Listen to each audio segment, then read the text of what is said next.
नमस्कार, मैं सीए उमेश शर्मा आज आपके सामने लेके आया हूँ detail analysis of GST input tax credit issues related to expenses on lockdown, work from home, CSR, corona relief etc.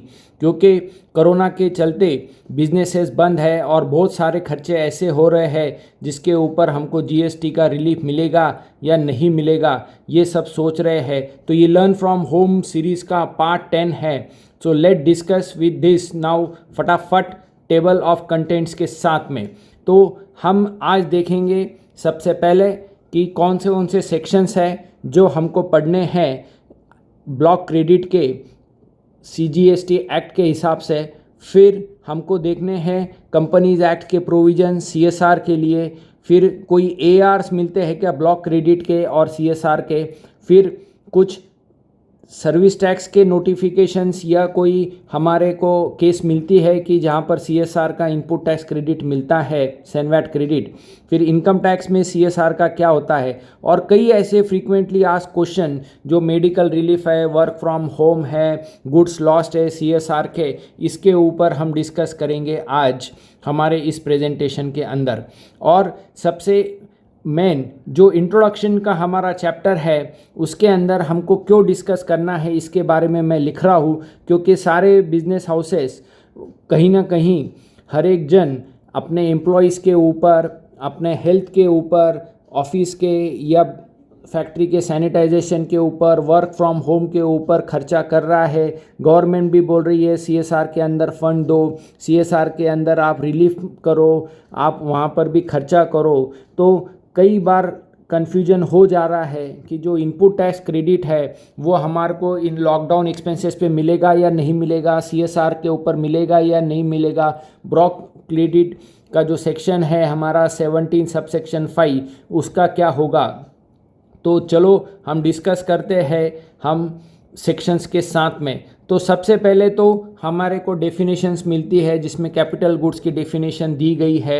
यहाँ पर ये दिया गया है कि अगर इनपुट टैक्स क्रेडिट जो ले रहा है वो जहाँ पर उसको कैपिटलाइज करेगा वो हिसाब से वो कैपिटल गुड्स माने जाएंगे। यानी हमको ये देखना ज़रूरी है कि हम जो भी डोनेशन देने वाले हैं वो हमारे कैपिटल गुड्स है या नॉर्मल गुड्स है या क्या है, सीएसआर में बोलो या मेडिकल रिलीफ में।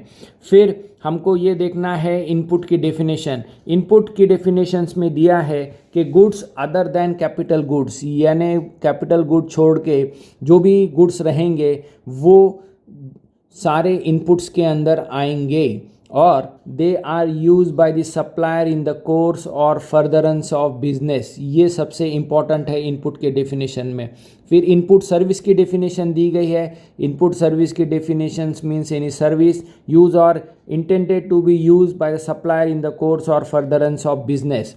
फिर इनपुट टैक्स की डेफिनेशन हमारे लिए बहुत इंपॉर्टेंट है क्योंकि इनपुट टैक्स के लिए हमको रजिस्टर्ड पर्सन होना ज़रूरी है और इसके अंदर सीजीएसटी, आईजीएसटी, यूटीजीएसटी जो चार्ज हो रहा है गुड्स एंड सर्विसेज और बोथ के ऊपर वो आ जाता है। और ये सबसे मेन रहेगा कि इनपुट टैक्स क्रेडिट हमें मिलेगा या नहीं मिलेगा जो हम कोरोना के या सीएसआर के एक्सपेंसेस कर रहे हैं उसके लिए इम्पॉर्टेंट था। फिर input tax credit mean the credit of input tax, ये हमारे लिए क्लियर है। फिर आते हैं हम section 16(1). This is the most important section for eligibility for taking the ITC. तो यहाँ पर ये दिया है कि be entitled to take credit of input tax charge on any supply of goods or services or both to him which are used or intended to be used in the course or furtherance of business। यानी business related अगर कोई खर्चा होता है तो ही उसका ITC मिलेगा section 16(1). तो हम जब आगे डिस्कस करेंगे तो ये सेक्शन का आप सबको याद रखना है। फिर चलते हैं हम सेक्शन 17(5). ये मोस्ट इम्पॉर्टेंट सेक्शन है 17(5). और मैं आपको एक चीज़ बता दूं कि ये अमेंडमेंट हुई थी 1 फरवरी 2019 के बाद। उसके बाद में ये सेक्शन सेक्शन के अंदर बहुत बड़ा चेंज आया था। वो चेंज हमारे लिए क्यों इम्पॉर्टेंट है वो भी हम डिस्कस करते हैं।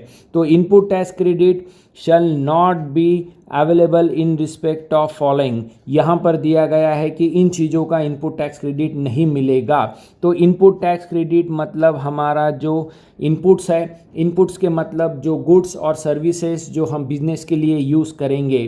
तो यहाँ पर ये दिया गया है कि foods and beverage, catering, health services, ये जो सर्विसेज है इसके ऊपर नहीं मिलेगा ITC except they are use for the specified purpose, और यानी सेम बिजनेस में यूज़ हो रहे हैं या नहीं हो रहे हैं उनके लिए ये इम्पॉर्टेंट है।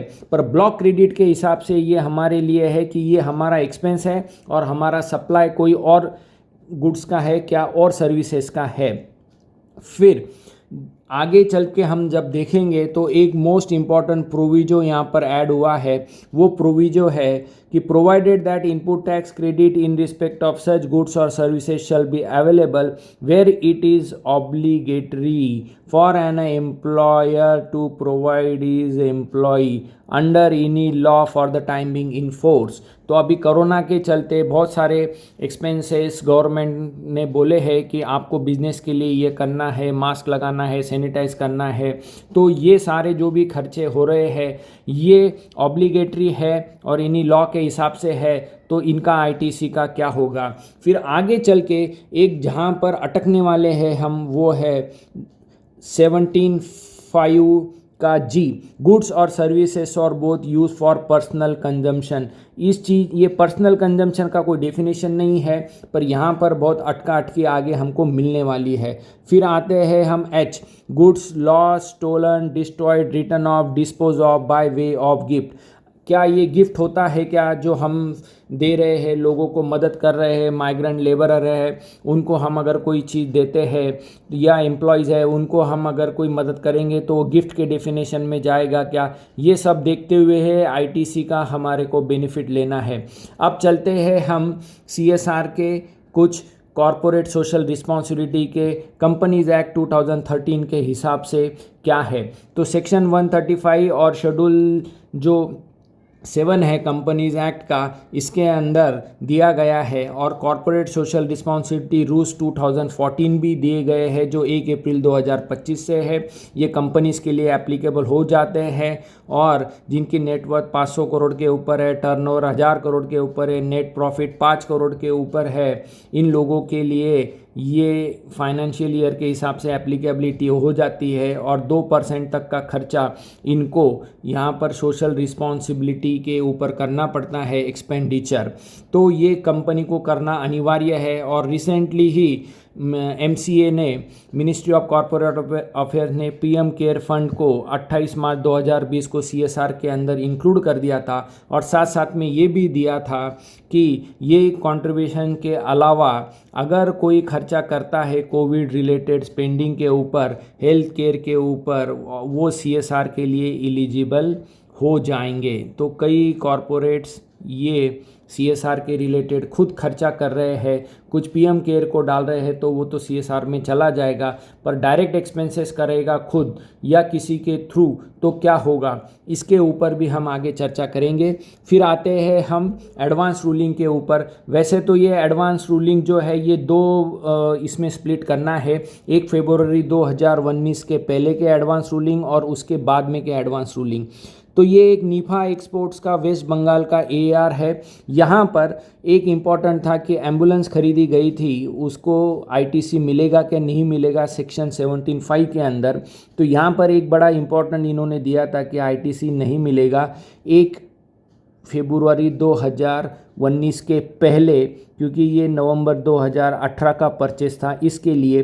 पर यहाँ पर उन्होंने एक लिखा है कि यहाँ पर एक प्रोविजो ऐड हुई थी 17(5)(b) के अंदर और ये प्रोविजो ये कहता है कि अगर हम एम्प्लॉयज़ को सर्विसेज देना ऑब्लिगेटरी हो जाते हैं फैक्ट्रीज एक्ट 1948 के हिसाब से और हम अगर उस हिसाब से खर्चा करते थे मेडिकल के ऊपर तो उसका आईटीसी मिलना चाहिए।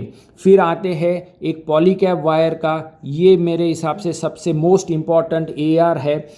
और यहाँ पर क्लियर कट उन्होंने दे दिया कि no ITC on free supply of electrical items to the flood affected people of Kerala under CSR expenses. तो यहाँ पर एप्लीकेंट ने electronic item, switches, fans, cables ये फूड फ्लड अफेक्टेड एरिया में CSR एक्सपेंडिचर में किए थे और यहाँ पर उन्होंने मनी भी नहीं कलेक्ट किया था, तो ITC नहीं मिलेगा, ऐसा 17(5)(h के अंदर ये ब्लॉक क्रेडिट के अंदर इसको कर दिया था। अब 17(5)(h जो है ये हमारे लिए एक मेन प्रोविजो हो जाता है जहाँ पर CSR की अलाउबिलिटी नहीं होने देते हैं, यानी goods which are given for free sample और गिफ्ट, ये सेक्शन के अंडर में। फिर आते हैं हम Kandla port trust, Deendayal port का है ये। इसके यहाँ पर हॉस्पिटल के एक्सपेंसेस हो रहे थे, जैसे अभी मेडिसिन्स वगैरह परचेज़ किए हैं एम्प्लॉयज़ के लिए, सैनिटाइजर हो रहा है, मास्क हो रहा है, या उनके लिए हॉस्पिटल्स के अंदर खर्चा हो रहा है। तो ये यहाँ पर एक बड़ा ही अजीब सा ये AR है और यहाँ पर इन्होंने बोला था कि ये furtherance and on course of business में नहीं होता है, तो इसके लिए यहाँ पर हम नॉट एंटाइटल टू ITC करेंगे। तो ये कॉन्ट्राडिक्टरी AR हमको यहाँ पर मिलता है। फिर चेन्नई पोर्ट्स ट्रस्ट का भी एक AR है, ये तो उसके भी आगे चला गया। वो ये बोलता है कि मेडिसिन्स वगैरह जो हॉस्पिटल्स के अंदर आप एम्प्लॉयज़ को सप्लाई कर रहे हैं या फैसिलिटी आप मेंटेन कर रहे हो, भले ही ये आपको ऑब्लिगेटरी है पर ये पर्सनल नेचर में चले जाएंगे और इसका आपको ITC नहीं मिलेगा। तो यहाँ पर G सेक्शन को हिट हुआ है 17(5)(g। ऊपर आपने देखा होगा कि वो H को हिट हुआ था कि वहाँ पर, और अब यहाँ पर मेडिकल के लिए दे दिया है G सेक्शन यानी पर्सनल कंजम्पशन का, और CSR के लिए बोल दिया है गिफ्ट का सेक्शन। तो ये दोनों के अंदर झगड़ा हमको लिटिगेशन मिलेगा। और 1 फरवरी 2019 के पहले के भी ARs है पर हमारे लिए ज़्यादा इम्पोर्टेंट वो नहीं होते हैं। फिर भी यहाँ पर एक इम्पॉर्टेंट बात ऐसी है कि कुछ ARs के अंदर ये बोल दिया है कि ये सप्लाई है, ये एग्जम्प्ट हो जाता है, आप कंट्रीब्यूशन नहीं ले रहे हो एम्प्लॉय से, इसके लिए ITC नहीं मिलेगा। फिर एक पॉस्को इंडिया का महाराष्ट्र का भी AR है, यहाँ पर ये बताया कि हेल्थ इंश्योरेंस का प्रीमियम आप कलेक्ट कर रहे हो एम्प्लॉयज़ से, तो वो सप्लाई नहीं ट्रीट हो रहा है, इसके लिए आपको ITC नहीं मिलेगा। तो ये कुछ ऐसे ARs है, पर मेरे हिसाब से तो ये नॉन स्पीकिंग ARs है, इसके लिए हमको ड्रॉप कर देना चाहिए। फिर हम आगे चलते हैं कि सेनवैट क्रेडिट मिलता था क्या पहले के लॉस के अंदर, जैसे एक्साइज में या सर्विस टैक्स के अंदर। तो SL प्रोपैक लिमिटेड ये मुंबई के से स्टैट का जजमेंट है, बहुत ही इम्पॉर्टेंट जजमेंट है सर्विस टैक्स का, और इसमें यहाँ पर दिया था और ये अगस्त 2018 को आया है। It is held that the input tax credit in respect of expenditure on CSR can be availed by the company which discharge the CSR obligations। ये most important and favorable judgment है सर्विस टैक्स का। CSR which was a mandatory requirement for the public sector undertaking has been made obligatory also for the private sector, and unless the same is to be treated as an input tax service in respect to activities relating to business production and sustainability of the company itself will be at stake. तो यहाँ पर इन्होंने business expenditure बोला है, CSR को mandatory बोला है, obligatory बोला है, तो ये मिलना चाहिए। तो ये आगे जजमेंट हमारे को GST में यूज़ होगा क्या, ये सबसे बड़ा सवाल यहाँ पर हमको आ जाता है। This order of service tax will be helpful in GST for the allowance of ITC on CSR against the provision of block credit of section 17(5). The fact of the direct distribution of goods and services, यानी ऊपर इन्होंने trust को दिया था, पर अगर मैं direct खर्चा करता हूँ तो क्या होगा, थर्ड पार्टी के थ्रू नहीं करता हूँ तो वो यहाँ पर जीएसटी में टेस्ट करना पड़ेगा, क्योंकि जीएसटी में ब्लॉकिंग ऑफ क्रेडिट का जो गिफ्ट का सेक्शन आया है 17(5)(h वो हमको यहाँ पर टेस्ट करना पड़ेगा। और जो डायरेक्ट डिस्ट्रीब्यूशन कर रहे हैं उसके वजह से यहाँ पर आईटीसी का इम्पैक्ट क्या होगा वो हमको देखना है गुड्स का। पर एक इम्पॉर्टेंट बात है, हाउएवर 17(5)(h जो है, जो ब्लॉक क्रेडिट की बात करता है, यहाँ पर ये सेक्शन जो रिस्ट्रिक्शन दे रहा है फ्री डिस्ट्रीब्यूशन ऑफ गुड्स की बात करता है, सर्विसेज की बात नहीं करता। तो सर्विसेज के केस में क्या होगा, ये भी एक इम्पॉर्टेंट सब्जेक्ट हमारे सामने आ जाता है। फिर आते हैं इनकम टैक्स में सीएसआर के एक्सपेंसेस का क्या है। इनकम टैक्स में तो बहुत ही स्पष्ट दिया है सेक्शन 37(1) के एक्सप्लेनेशन के अंदर, एक्सप्लेनेशन 2 में, it is declare for the purpose of subsection 1 any expenditure incurred by assessee on the activities of corporate social responsibility under section 135 of Companies Act shall not deem to be an expenditure incurred by assessee for the purpose of business and profession। तो ये एक हमारे लिए negative बात हो जाती है कि CSR is not allowable as a business expenditure for income tax. तो ये एक एस्पेक्ट ध्यान में रखना पड़ेगा जीएसटी के अंदर भी आगे। अब चलते हैं ये पूरे डिस्कशन के बाद फ्रीक्वेंटली आस्क्ड क्वेश्चंस कि बिजनेस एक्सपेंसेस हो रहे हैं लॉकडाउन के अंदर और उसका क्या होगा। तो पहला सवाल, whether ITC is available on sanitiser mask ETC purchase.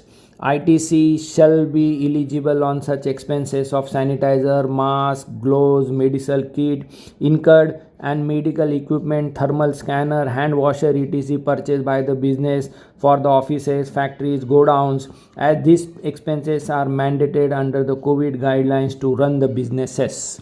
फिर दूसरा हम आते हैं, whether ITC on group health insurance premium of employees, whether ITC can be available.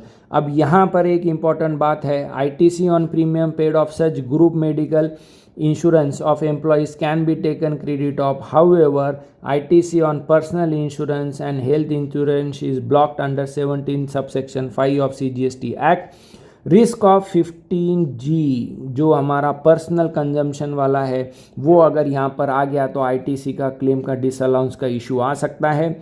तो यहाँ पर इम्पॉर्टेंट बात क्या है कि मैच्योरिटी भी कंपनी को जाना चाहिए और पूरा बेनिफिट भी कंपनी को ही मिलना चाहिए, तो ही इसका आईटीसी मिलेगा। अगर एम्प्लॉय को बेनिफिट मिला तो नहीं मिलेगा।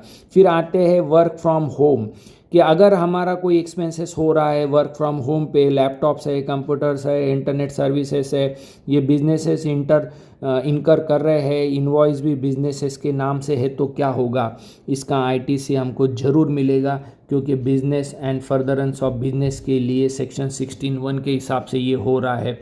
फिर अगर कोई गुड्स डायरेक्ट डिलीवर होते हैं वर्क फ्रॉम होम के वजह से, वो हमारे बिजनेस प्लेस पे नहीं आते हैं, तो क्या, तो कंप्यूटर्स और लैपटॉप डायरेक्ट एम्प्लॉय के यहाँ पे भी चले गए तो भी इसका आईटीसी हमको मिलेगा।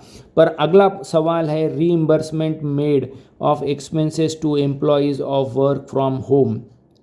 यहाँ पर जो इंटरनेट के चार्जेस है, कंप्यूटर्स अगर एम्प्लॉय के हैं वो खुद खरीद लेता है तो उसका आईटीसी नहीं मिलेगा, क्योंकि टैक्स इनवॉइस ये बिजनेस के नाम से नहीं रहेगा, वो एम्प्लॉय के नाम पे रहेगा, इसके लिए आईटीसी नहीं मिलेगा।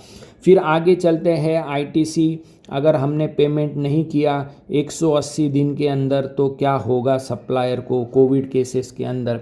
सेक्शन 16(2) जो आईटीसी का सेक्शन है वो ये बोलता है कि रिवर्स करना पड़ेगा इनवर्ट सप्लाईज के ऊपर, अगर 180 दिनों के अंदर हमने उसको पेमेंट नहीं दिया तो। अब पर यहाँ पर लिटिगेशन हो सकता है कि what is mean by failure to pay, क्योंकि अगर 180 दिन के ऊपर पेमेंट अगर ये दोनों पार्टीज एक्सेप्ट कर लेती है कि हम ये कॉन्ट्रैक्ट के हिसाब से 6 मंथ्स के बाद में भी आप पेमेंट दो, तो यहाँ पर रिलीफ देना चाहिए गवर्नमेंट ने। 180 दिन में अगर सप्लायर को पेमेंट नहीं किया तो भी, और अगर दोनों का कॉन्ट्रैक्ट है कि ये फेल्यूर नहीं ट्रीट होगा in between the both of the parties.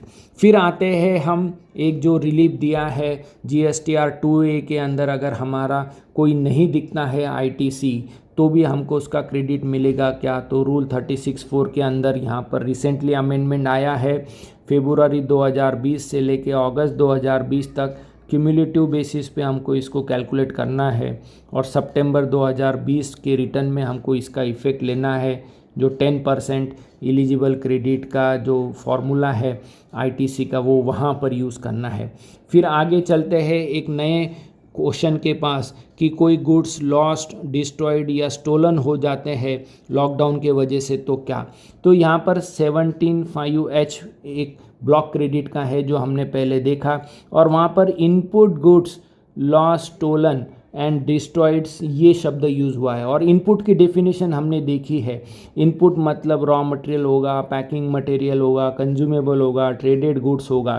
तो ट्रेडेड के केस में तो मुश्किल जाएगा, मैन्युफैक्चरर के केस में रॉ मटेरियल होना चाहिए।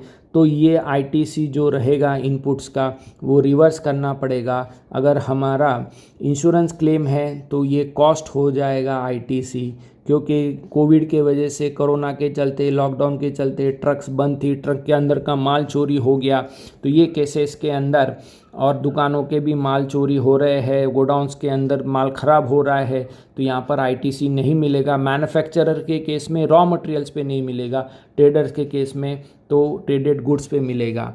और अगर ये आईटीसी गुड्स जो है जो लॉस्ट एंड स्टोलन है, मैन्युफैक्चरर के केस में फिनिश गुड्स का अगर होता है तो क्या? तो फिनिश गुड्स का अगर डिस्ट्रॉयड होता है तो आईटीसी रिवर्स करने की ज़रूरत नहीं, क्योंकि ऊपर ही दिया है इनपुट वर्ड, और इनपुट के अंदर फिनिश गुड्स नहीं आते। तो ये सब लोगों ने ध्यान में रखना ज़रूरी है। फिर जो ट्रांजिट के अंदर नुकसान हो गया, गुड्स लॉस्ट हो गया, तो क्या? तो जहाँ पर रास्ते में गाड़ी के अंदर से ही नुकसान हो गया, डिस्ट्रॉयड हो गया, डैमेज हो गया, लॉस्ट इन ट्रांजिट हो गया, तो इसका फिजिकल डिलीवरी ही हमको नहीं मिला है, भले ही रिस्क एंड रिवार्ड ट्रांसफ़र हो गया हो, पर अगर गुड्स नहीं मिले हैं तो आईटीसी नहीं मिलेगा। फिर आते हैं नेक्स्ट कि जो बिज़नेस रन करने के लिए एक्सपेंसेस हो रहे हैं, भले ही बिज़नेस बंद है पर खर्चा तो शुरू है, तो उन केसेस में क्या होगा, या रीस्टार्ट के लिए खर्चा किया तो क्या होगा? इसका आईटीसी हमको ज़रूर मिलेगा, क्योंकि फर्दरेंस ऑफ बिजनेस वर्ड है, यानी आगे हम बिजनेस करेंगे, इसके लिए हमको अभी मेंटेनेंस का भी खर्चा अगर हो रहा है तो वह अलाउ होने वाला है। और सबसे आखिरी सवाल अब मोस्ट इम्पॉर्टेंट कि सीएसआर के खर्चे का क्या?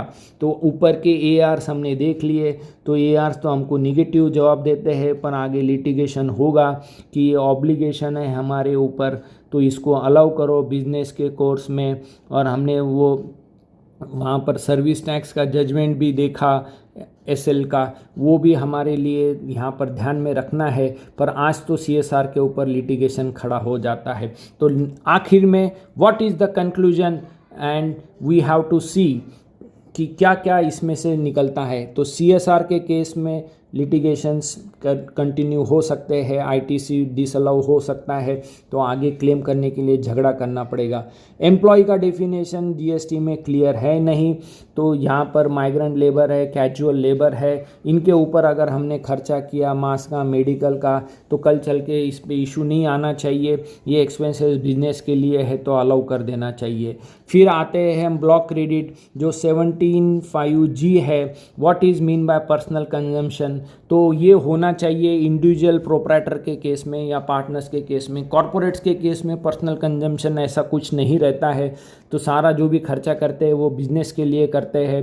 पर कई ऐसे भी आए हैं कि डायरेक्टर के ऊपर खर्चा किया, एम्प्लॉयज़ के ऊपर खर्चा किया, तो ये पर्सनल कंजम्पशन बोल के डिसअलाउ कर रहे हैं। तो ये भी खर्चे हैं जो मेडिकल किट के हम कर रहे हैं, तो कल चल के ये पर्सनल कंजम्पशन के है, ऐसा करके डिसअलाउ नहीं होना चाहिए। 1 अप्रैल 2019 के बाद में पोजीशन चेंज हो गई, यहाँ पर ऑब्लिगेटरी वर्ड आ गया है, और एम्प्लॉयर ने जो भी खर्चा किया एम्प्लॉयज़ के लिए, सीएसआर का है या कोविड के रिलेटेड रिलीफ का है या सैनिटाइजेशन का है, तो ये यहाँ पर कवर होना चाहिए और यहाँ पर पूरा खर्चे का हमको अलाउंस मिलना चाहिए। एक सबसे बड़ा प्रश्न है कि फूड एंड ब्रेवरेज को यहाँ पर डिसअलाउ करके रखा है, तो यहाँ पर गवर्नमेंट ने थोड़ी छूट देनी चाहिए और ये ऑब्लिगेशन है एम्प्लॉयर के ऊपर बोल के छोड़ देना चाहिए, क्योंकि लोग भूखे जा रहे हैं, कोरोना के वजह से तकलीफ़ है। अगर यहाँ पर कोई रिलीफ देता है फूड एंड ब्रेवरेज का तो भी मिलना चाहिए एम्प्लॉयर को। आगे चल के हमारे को ऐसा लगता है कि लेट्स होप कि गवर्नमेंट इसके ऊपर फटाफट क्लैरिफिकेशन लेके आए CSR एक्सपेंडिचर के ऊपर, क्योंकि ये एक इम्पॉर्टेंट है, बिनोवेलेंट अमेंडमेंट रिक्वायर्ड है कि डिस्ट्रीब्यूशन ऑफ गुड्स या सर्विसेज वो CSR में आने चाहिए।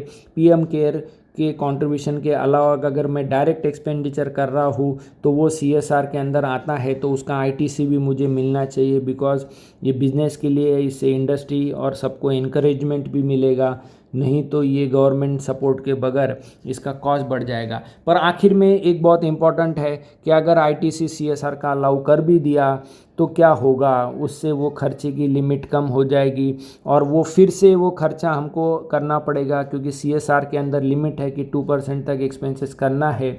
तो यानी ITC मिला तो कॉस्ट कम हो जाएगी खर्चे की, नहीं मिला तो कॉस्ट बढ़ जाएगी, और अगर मिल गया ITC तो फिर से वो खर्चा करना पड़ेगा। तो ये भी एक स्कूल ऑफ थॉट है कि ये रेवेन्यू न्यूट्रल आइटम हो जाता है कॉरपोरेट्स के हाथ में CSR का। तो ये था हमारा पूरा डिस्कशन जो एक्सपेंसेस के बारे में था कोविड रिलेटेड। तो ये मेरा एक छोटा सा अटेम्प्ट था GST का, आपको लॉकडाउन के खर्चे, सैनिटाइजेशन के खर्चे, मेडिकल के खर्चे, CSR के खर्चे, वर्क फ्रॉम होम के खर्चों के ऊपर ITC का डिस्कशन का। अगर आपकी कोई सुझाव है तो ज़रूर इस ईमेल पे भेजें या इस नंबर के ऊपर भेजें। Thank you all of you for listening to my video, और देखते रहिए कर नीति का YouTube चैनल और सब्सक्राइब कीजिए, शेयर करिए। Thank you.